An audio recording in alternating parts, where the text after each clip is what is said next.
All right, so really cool spot up here by the creek, and I'm just kind of analyzing what I want to do. We have fairly high sun. I don't think it's breached the tree canopy all day though, because there's so much coverage here.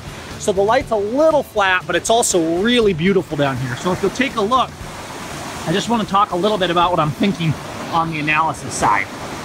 I'm thinking about going to vertical, a strong vertical composition. I've had a lot of images. A lot of my best signature landscapes are not landscapes, they're verticals. And that can give a lot of strength to a composition. It's more awkward, it can be more of a hassle, but don't be afraid of going with the vertical. The reason why is, yeah, there's a lot of cool stuff, but I got some lighter color in the trees up here, which is gonna kind of add a canopy overhead with this great water. One composition I'm thinking is I could stand here. We have some of these branches kind of blocking the upper creek, but it looks really cool. We have these branches over here that we can mostly cut out in a vertical composition because they're a little bit of a distraction. The other composition I'm thinking is more down here and looking right through here, a little bit higher perspective, and actually use the canopy branches as an advantage for us and have them be part of the composition. And then we got kind of these trees up here. Put the water down towards the bottom in the zone 6 to 7 range is where I'm leaning, and probably with a 40mm prime lens. So I'll need to be probably at least f11, somewhere right in there. I'll do some experimentation. But over here, I've got some framing. You know, I've got some color here. I got the green, I got the overhead, I got the creek winding down. Really a lot of cool potential here. And that gives me a couple things to analyze as I think about how I want to do this. Either way, even though the light's subtle here, I do a slower shutter speed, probably 3-4 seconds, somewhere in there. Get that water nice and silky. And I'm thinking we're gonna have a phenomenal piece. And if we wait too late, we wait till sunset here, even though a lot of times we want sunrise or sunset, the light's just gonna get less and less and less and more flat. Right now we got that light kind of from the high overhead. It's late in the afternoon, trickling down in through the trees, across the moss, things like that. So we'll see how it goes, and we'll see you on the other side. All right, so we're looking good here. I'm running the 40mm. I put the highlights of the water right in the zone 7.5 range right now.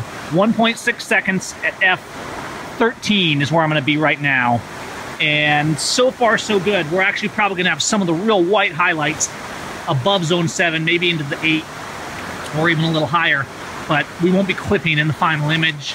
And definitely liking the composition of kind of the leaves on this side, looking up the river, looking really good so far. And then we're definitely going to crop off some of the bottom because it gets a little more cluttered, the leaves turn a little more brown. And so the planning and execution of the shot really matters. Let's see what happens. Let's just fire it off. And I've got a 5-second timer on this because I don't want any camera shake. We're just going to let it do its thing.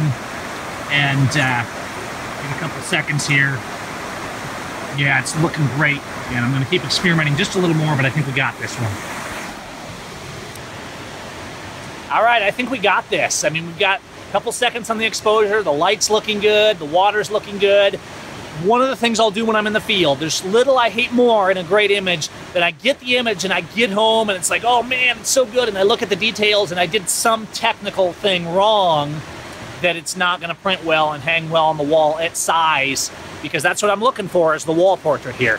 And so I take my time, I set up, I narrow down, plan that 1 or 2 compositions. I might do a secondary composition and visualization just for the sake of it, but I think I got the one I want right here. And it looks great, the light's good. I actually had to take and shade, get the 40mm. I don't even think this thing takes a lens hood, and just use my hand. And I'll never be afraid to do that. I'll check my depth of field preview. I'll check my optical flow. I'll check my focus. I'll look over some of the images. That's one of the reasons I like a tripod, because with every shot, maybe I do 4, 5, 6 different shots. Each one is a refinement rather than having to recompose and replan it. So I'm getting my composition dialed in. I'm getting my focus dialed in. I'm really making sure everything is right where it belongs so that I can refine it. And a little bit of lens flare, you know, kind of gets this yucky highlight look flaring up in the upper part of the frame. And a lot of times you can just carefully use your hand through the course of exposure, making sure it doesn't drop down into the frame to get that. Of course, if you have a lens that takes it and you've come prepared, you can also use your lens hood. but this little lens I don't think normally gets lens flare, and there's not even a place to attach a lens hood on this one. Bottom line is, we got the shot. Take a look at this. Wow, really neat. This is gonna look great on the wall, guys. Looking forward to this print.